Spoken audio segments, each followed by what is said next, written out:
एक बाटी ओट्स और एक पाका आम दिए आज के बानाबो पैनकेक्स। तो नमस्कार, केमन आछो सबाई? नतून एक कुकिंग ब्लगे तोमादेर सबाइके स्वागत।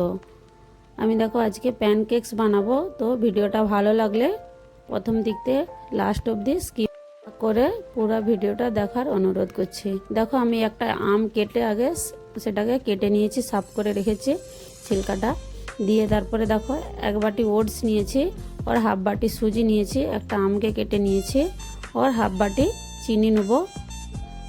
आमी छोटो मिक्सिते दिए फेलेছিলাম, किन्तु सेटा सबगुला एकसाथे परफेक्ट भावे पिसा जाबे ना बोले बड़ोटाय आमी ट्रांसफार करेছি।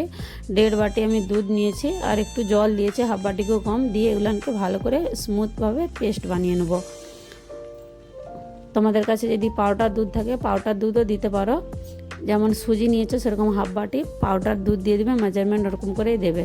দিয়ে দেখো আমি বেকিং পাউডার দিয়েছি 2 চামচ আর বেকিং সোডা দিচ্ছি 1 চামচ।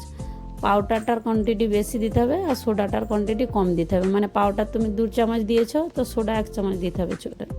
দিয়ে এটাকে কন্টিনিউ আমি 3-4 মিনিট এরকম করে ঘোরাতে থাকবো একই ডিরেকশনে। আর আমি গ্যাসের উপরে একটা প্যানও চড়িয়েছি। তোমাদের কাছে যদি প্যানকেক্স বানানোর প্যান থাকে তাহলে তাতেও বানাতে পারো, ছোট ছোট বেশ আলাদাভাবে হবে। আমার কাছে ছিল না, আমি এমনি প্যানেতেই বানাচ্ছি। খুব টেস্টি আর খুব দারুণ লাগে খেতে, খারাপ লাগেনি, খুব সুন্দরই লাগে। আম দেওয়া আছে, তোমরা একবার এই রেসিপিটা ট্রাই করে দেখতে পারো।